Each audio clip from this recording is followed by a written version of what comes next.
In just a moment, CBS will present its weekly program of the world's outstanding thrillers, Suspense. Before we begin, the producer feels it incumbent upon him to reply herewith to the many inquiries concerning the solution of last week's story of the woman on the telephone called Sorry, Wrong Number.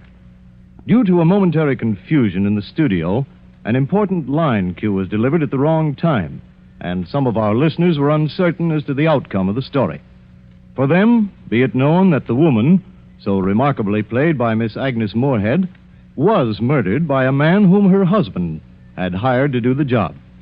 We should also like to announce that in response to many hundreds of requests, this suspense play will be repeated within a few weeks.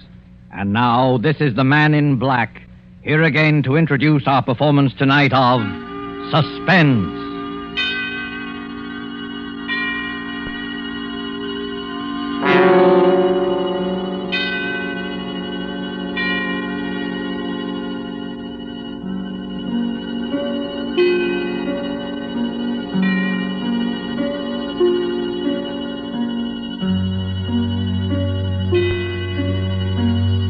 Our stars this evening are two distinguished gentlemen from the Hollywood sound stages, Mr. Donald Crisp and Mr. John Loder. Mr. Crisp and Mr. Loder are here to enact for us a strange and startling drama in which they, in the interest of justice, made use of an unusual method to wring a confession of guilt from a criminal. The story is by Rupert Croft Cook and is called Banquo's Chair. And so with Banquo's Chair and the performances of Donald Crisp as Sir William Brent and John Loder as Arthur Grange, Sir William's friend who relates the story to us, we again hope to keep you in suspense.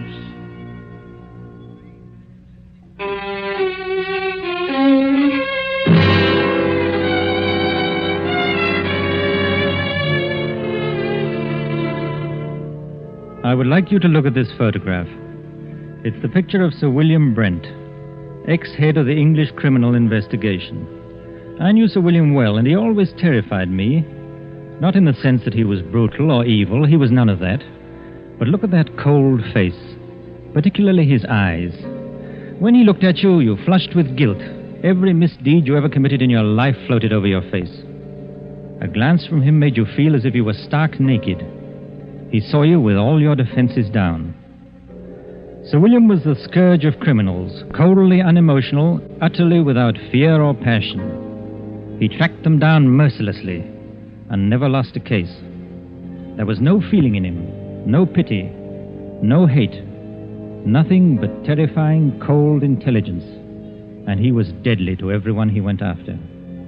I'm going to tell you about his last case, a case that, well, even recalling it sends real shudders through me. I swear it's true. I saw it with my own eyes. I wish I never had. I witnessed it in all its dreadful details. One night at the club, about 11 o'clock, a boy came up to me. Telegram for you, sir. I ripped open the envelope and read the telegram. Dear Arthur, will you come and dine with me at Turret House, Sydenham on Thursday? There will be several guests, and I think I can promise you an unforgettable evening. It was signed by Sir William Brent. I was annoyed. I don't like to receive telegrams so late in the evening, and Sir William could easily have phoned, unless he didn't want to go into details with me. I decided to phone him.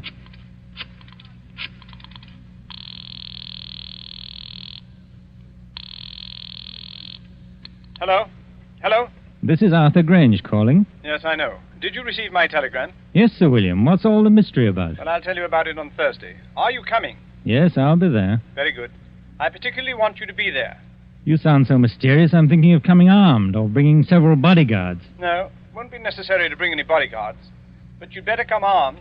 Well armed. Yes, bring a revolver. Good night.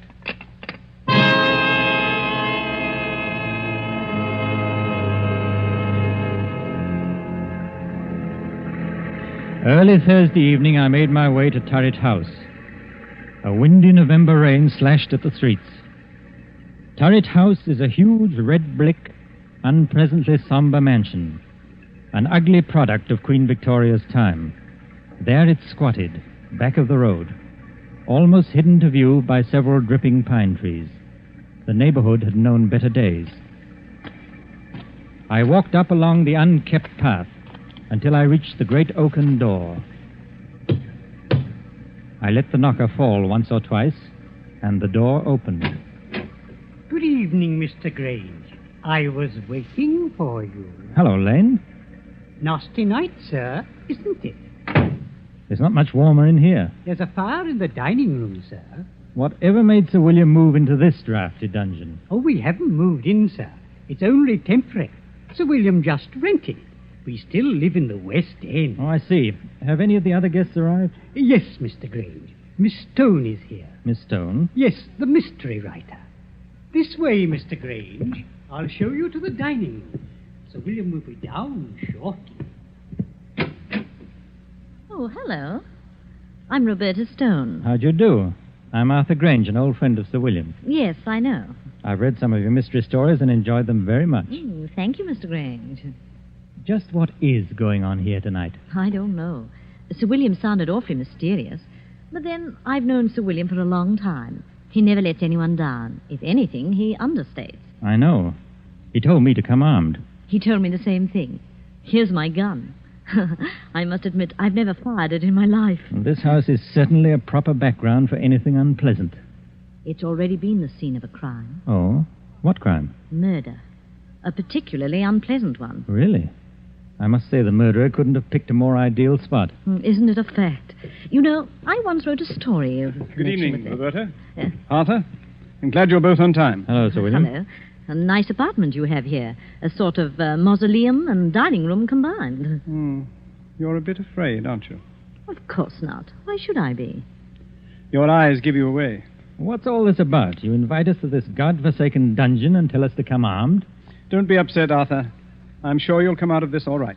You mean we may be in some danger? Naturally, I wouldn't tell you to come armed otherwise. Who is this other guest, Sir William? There are 2 more guests. But first we'll have a drink, and then I'll tell you both all about it. Lane, Yes, Sir William? will you serve the drinks? Yes, sir. Now, I'll tell you what's going to happen tonight.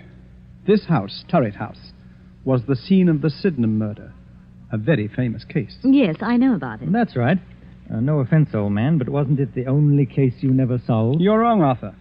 I solved the Sydenham case, but I couldn't bring the criminal to justice because of insufficient evidence. You mean you knew who the murderer was? Oh, yes, of course. It was the nephew.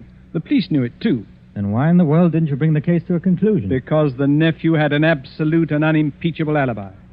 To have arrested him would have meant a waste of time and money and a release in the end. Besides, according to English law, a man discharged can never be arrested again on the same murder charge. Well, this is all very fascinating. Has it anything to do with our being here tonight? Yes, Roberta, it has. In a short while, the nephew, John Bedford, will be here to dine with us. And, oh yes, the victim, Miss Ferguson. What? Well, wait. You mean Miss Ferguson wasn't actually murdered? Miss Ferguson is quite dead.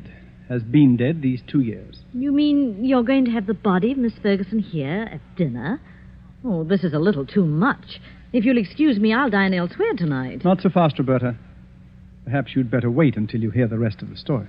This promises to be a very gay dinner. Oh, yes. Now, as you both know, I've never lost a case, except the Sydenham murder, which will be finished tonight. Now, I'm an egotist. I don't believe there's a criminal in all England that can outwit me. As a matter of fact, I've resigned from the criminal investigation for the sole reason of trapping Mr. John Bedford. It's hard to believe. Well, I told you I was an egotist. No criminal has beaten me yet, and no one ever will. You have an awful lot of patience. Infinite patience. I devoted 2 years to this case, and now that my moment of triumph has arrived, I wanted to have some witnesses. A writer who will record the event, and an admirer who will applaud with awe the trickiness of my scheme. Well, if it's as gruesome as I think it is, I won't be here to watch it. Oh, yes, you will. Horror has a way of fascinating and hypnotizing people.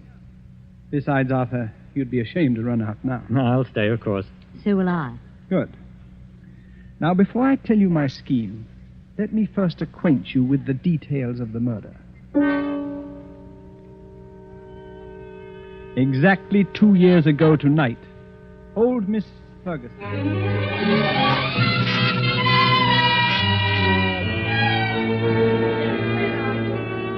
Where is that foolish maid? Yes, Miss Ferguson. Why don't you answer when I call? I was in the kitchen, ma'am. It's after 10 o'clock. You should be on your way home. I was just about to leave. Has my nephew called? No, ma'am. Mr. Bedford hasn't called since yesterday. I told him he couldn't come in, just like you said. I don't ever want to see him again. He's no good. He's an evil man who will come to an evil end. You're never to let him in here, Hilda. He won't ever come in this house if I can help it. No, ma'am. Now you'd better run along and make sure all the doors are bolted. Yes, ma'am. Good night, Miss Ferguson. Good night, Hilda. A pity about that nephew of mine. I'll change my will. Won't leave him a penny, I won't. In the morning, I'll change the will. That's... Who's there? Who is it? It's I, Aunt Martha, your own affectionate nephew. What are you doing in my house? Oh, you're not at all pleased to see me. Your only living relative, too. I'd like you to leave at once or call the police, I've called. I'd rather not, Auntie. I want to have a talk with you. You don't want to talk to me. All you want is money. Yes, Auntie, I do want money. And lots of it. You've got all the money you'll ever get out of me. You won't even get a penny after I die. I'll see to that. Perhaps you'll appreciate the value of money after you've worked for it. You know, Auntie... You're wearing gloves. What are you up to? I've made up my mind. What are you doing? Keep away. You're an old woman. All that money's no good for you. You can never use it. I'm young, and money means life to me. A rich and gay life. You're old, and you're going to die soon anyway. No, it can't be. You're not going to do that. Yes, Auntie, I am. You don't want to live anywhere. You're lonely, you're sick, and you're old. I'm going to do you a favor. Nobody can hear you now. I'm your heir. Your only heir, Auntie. Your next of kin. The estate is going to be mine. All of it.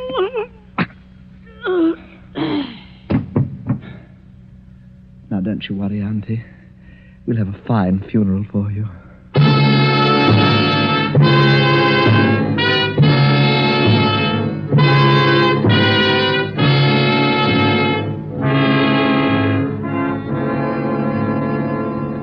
That's pretty much the way old Miss Ferguson was murdered. Oh, how ghastly. Hilda found the body the next morning. I immediately went to work on the case. All the evidence pointed to John Bedford. Everyone believed he committed the crime. He almost admitted it himself. I had him brought to my office for questioning. Oh, hello, Bedford. Come in. Thank you, sir. How'd you do, Sir William? Cigarette? Oh, thank you. Well, how does it feel to kill your own aunt? May I have a light, please? Yes, of course.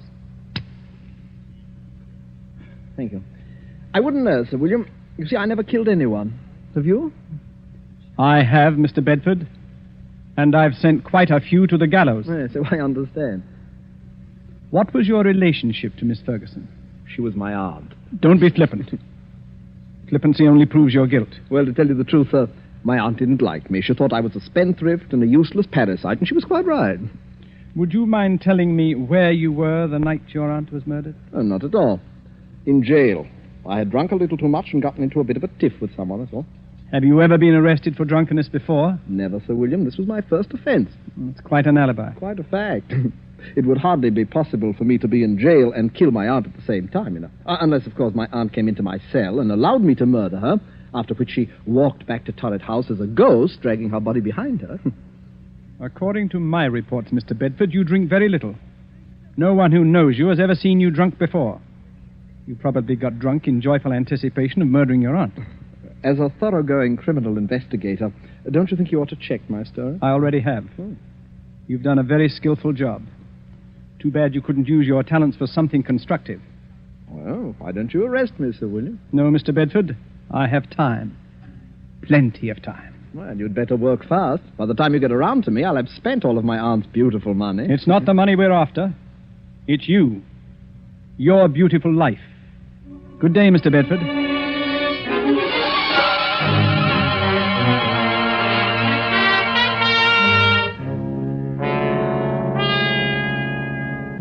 That's how matters stood.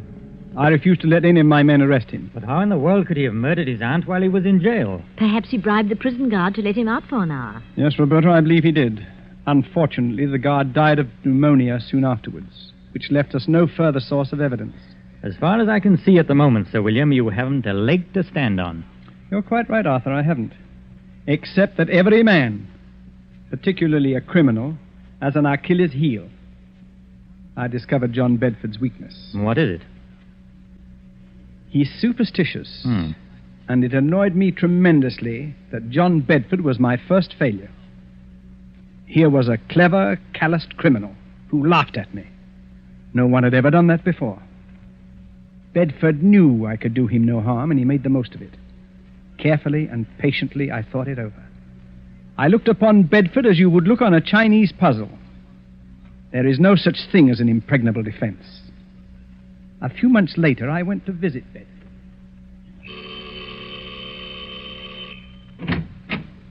Well, Sir William Brent. What a surprise. Won't you come in, please? Thank you, Mr. Bedford. Well, I'm honored to have the great Sir William Brent pay me a visit. You're not after any more clues, I hope. It gets rather tedious, you know. No, not at all.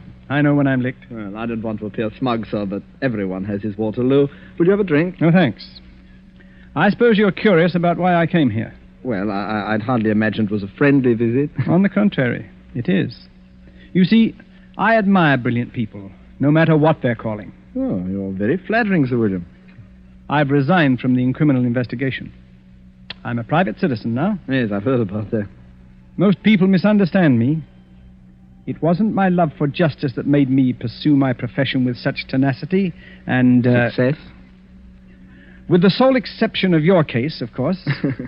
It was a game of skill to me, my wits against all comers. I lost in your case. But then we've all got to lose sometime, haven't we? I don't believe you, Sir William. You're still out to get me. Well, there isn't much of a chance, is there? I'm afraid not, Sir William. I've kept out of trouble so far. Knock wood.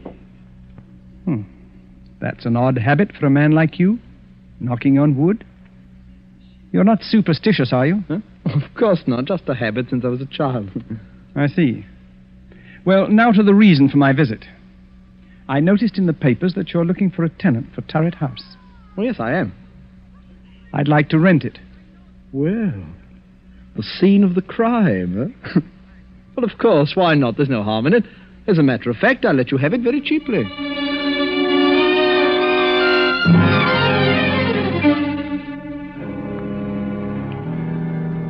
And that's how I rented this house.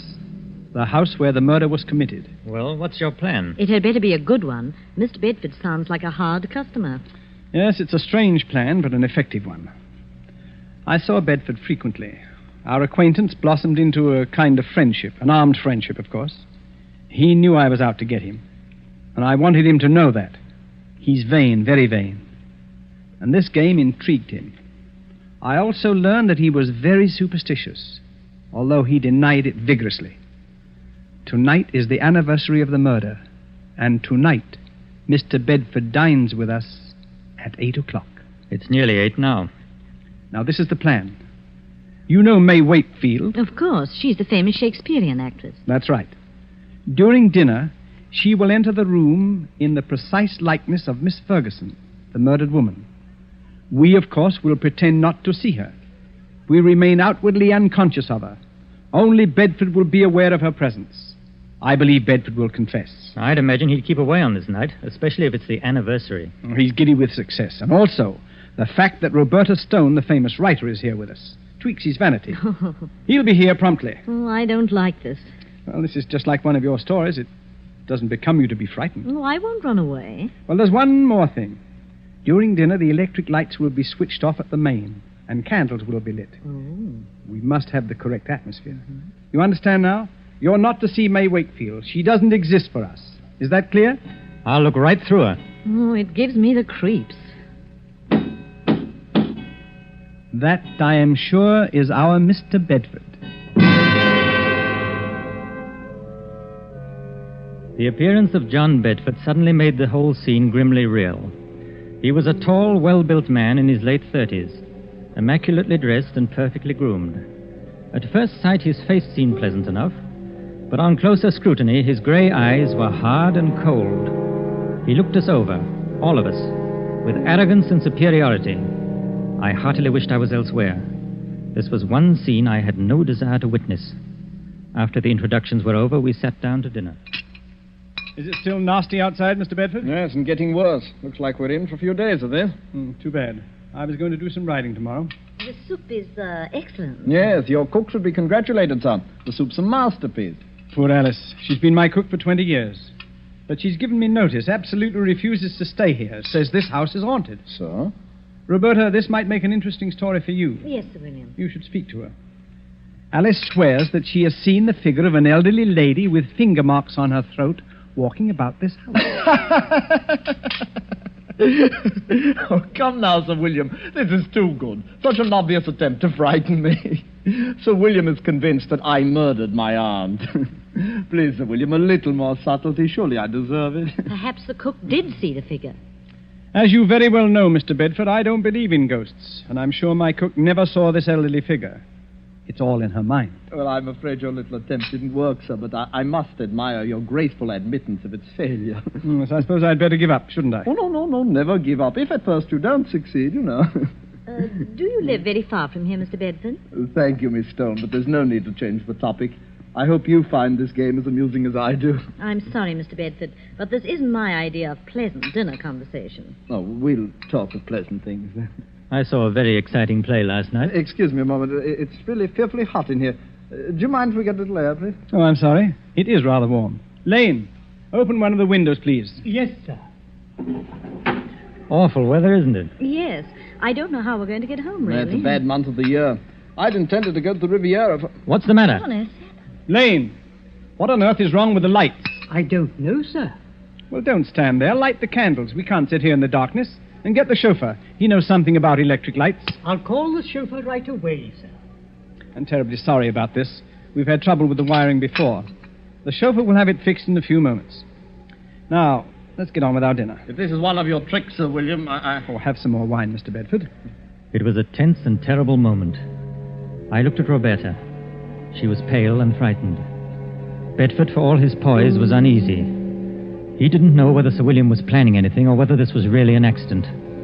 My heart was pounding away, and my palms were moist with perspiration. Only Sir William appeared cool. There was not a trace of emotion in his face. Oh, Mr. Bedford, you were saying about visiting the Riviera. Eh? It's quite a change from England at this time of year. Well, I suppose I'll make the trip next month, but What's the matter, Mr. Bedford? Nothing at all. I wish we could have some light. Rather difficult to see. Yes, I'm terribly sorry this had to happen just at dinner. Have a little more wine, Mr. Bedford. Yes, thank you. The figure of a woman had entered the room. She had come in silently, like a ghost. We all saw her, but not one of us moved or made a sign of recognition. In the dim candlelight, she looked ghostly and unreal. Bedford looked at all of us to see if we also had seen the figure. But we ate our dinner grimly. He looked again, then shook his head and gulped more wine. Don't any of you see anything? See what, Mr. Bedford? This is another one of your tricks. Can't any of you see her? What's got into you, Bedford? It's my aunt. My aunt.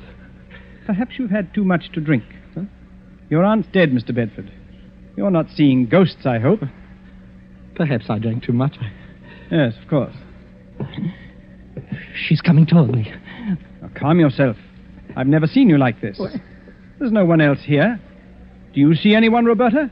No, Sir William. I don't either. I'm leaving. I can't make you out, Bedford. You don't seem to be drunk. You're not wearing your gloves today, John. She's real.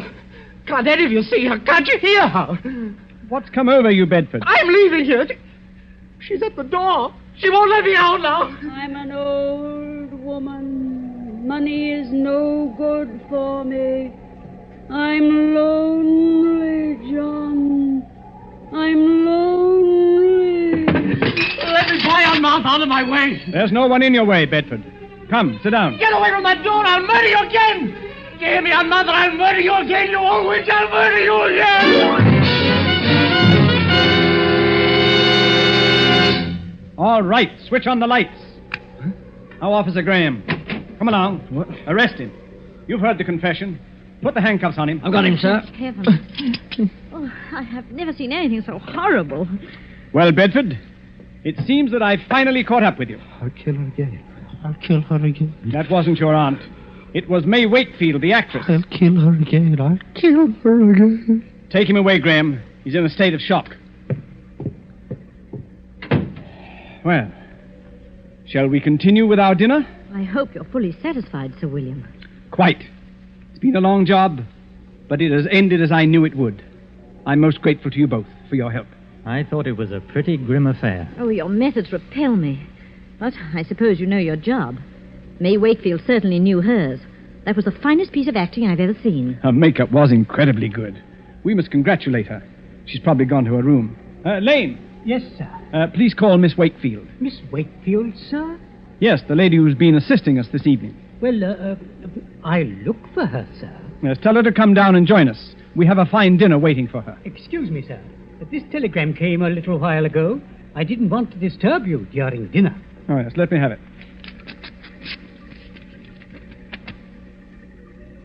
Good heavens. Sir William, what's wrong?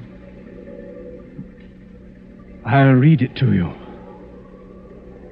Severe influenza makes it impossible for me to leave my bed tonight. Will tomorrow night do? Signed, May Wakefield. Lord help us. If it wasn't May Wakefield, then who was that figure here tonight? There was no answer. I looked at Sir William, staring at the telegram. His face was grey and stony. On his left temple, a crooked blue vein stood out. It twitched once or twice, and then was motionless. He looked as though he'd seen a ghost.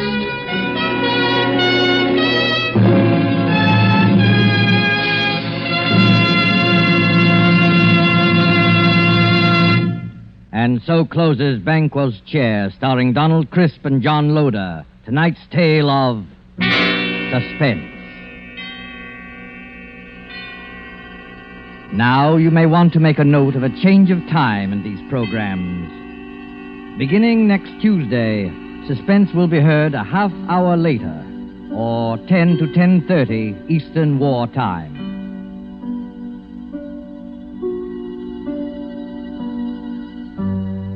This is your narrator, the Man in Black, who conveys to you Columbia's invitation to spend this half hour in suspense with us at our new time next Tuesday, when Vincent Price, Ona Munson, and Osa Masson will star in the suspense play 5 Canaries in the Room. The producer of these broadcasts is William Spear, with Ted Bliss, the director, Lud Gluskin, and Lucien Morawick, conductor and composer, and Sigmund Miller, the radio author, collaborated on tonight's Suspense.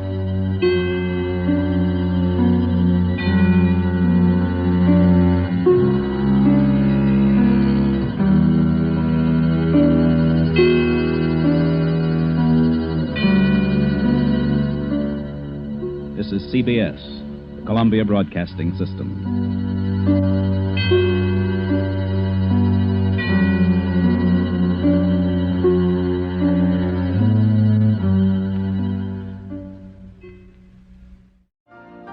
You've been listening to the OTR Gold Network. Find more classic radio at otrgold.com.